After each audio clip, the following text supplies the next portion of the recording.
This is Maximilian Alvarez, editor-in-chief of the Real News Network, host of the podcast Working People. I'm sitting here in Baltimore on Thursday, November 2nd. It's about 2:13 p.m. and I'm currently waiting to see if I can get on the phone with Issa Amro, a Palestinian man and human rights activist living in Hebron in the occupied West Bank. I don't know if we'll be able to connect with Issa, but I'm sitting here waiting and hoping. And hopefully the next thing you hear is our conversation.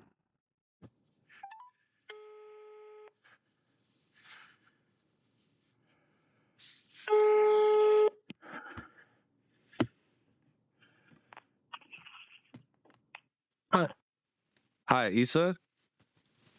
Yes. Hi, thank you so much. I'm so sorry to bother you at this time. I know you only have 10 minutes, so I am recording, and I'll let you go in 10 minutes from now. Okay, good. Thank you. Can you just start by introducing yourself, tell people who you are, where you are, and what is happening around you right now? I'm a Palestinian human rights defender from the city of Hebron in the West Bank, and I'm Issa Amro.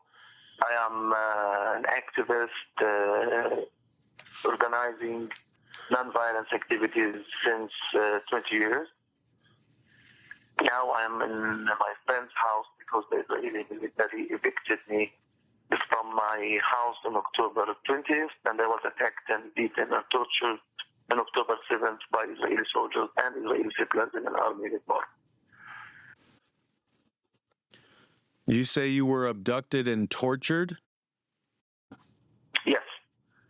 On October 7th, Israeli settlers in an army uniform and Israeli soldiers kidnapped me from my house yard, and they handcuffed me, blindfolded my eyes, tied my mouth, and beat me, and I was put in very bad conditions, spitting on me, taking selfies with me, celebrating, beating me up and cursing and assaulting me all for 10 hours. And it was so painful to be tied with plastic cuffs for 10 hours continuously. Until now, I have back problems, I have back pain, and I have hand issues. I'm suffering from that. I'm not able to move my fingers well, and I don't feel well after the blood was not reaching my fingers for 10 hours. That was October 7th. Then settlers and soldiers attacked my house many times, raided my house, damaged my yard, and then they evicted me by force from my house.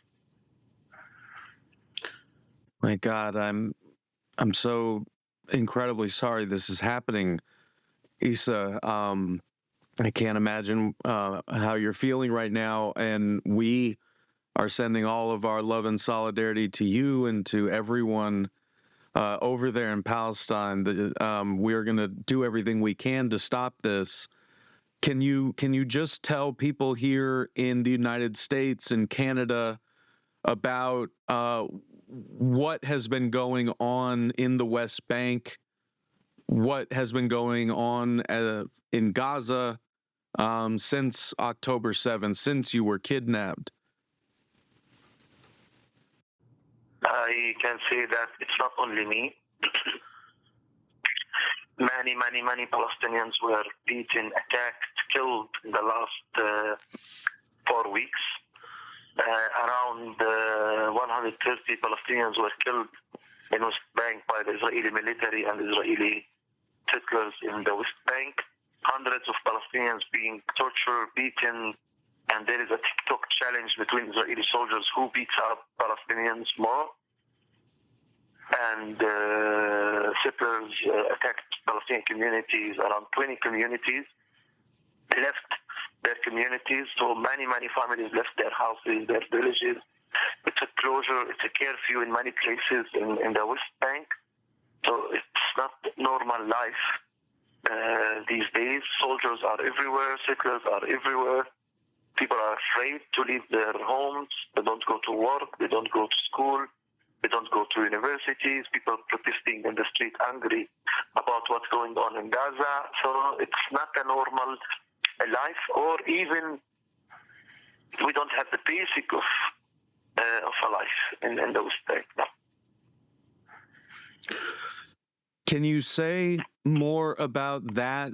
Because on our show, we talk to workers around the United States, people who go to work for a living, and they're listening to this right now. Can you talk about life for working Palestinians under Israeli occupation before October 7th? The Palestinian workers, they are really used for cheap labor. They are dehumanized. If anybody says anything politically the Israeli military disagree with, they don't give them work permits. They barely earn living. They have to go to the checkpoint, go to work around 3 a.m. to reach their work at 7 a.m. Imagine that you wake up in a very early morning to go to work. It's not a life for the workers.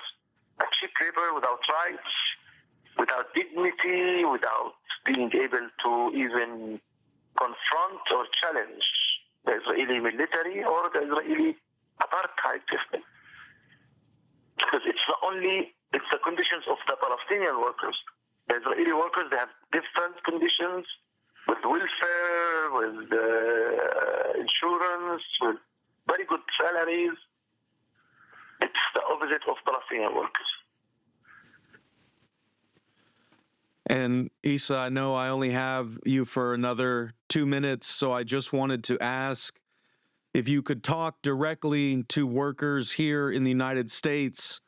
What would you tell them to do? What do you want to say to them before we let you go? I tell the American people that Palestinians, they love you, they respect you, they use you as an idol for freedom and justice and equality. We want them to see us as a human being who deserve freedom, justice, and equality, not animals who are seeking shelters and food. I want the American workers to be united to make the occupation costly, make the Israeli apartheid costly. As Martin Luther King said, I have a dream. We, the Palestinians, we have dreams to be free.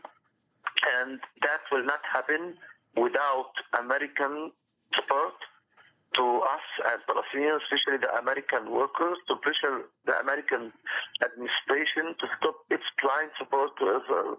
Israel is using their tax money to embolden the occupation and make our life harder and harder.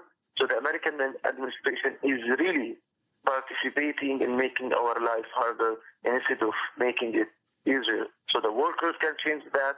They can be creative to make it costly with concrete non-violence actions from them to their governments and to anybody who is trying to offend other people. Thank you very much. Issa, thank you. Please stay safe. Okay, thank you.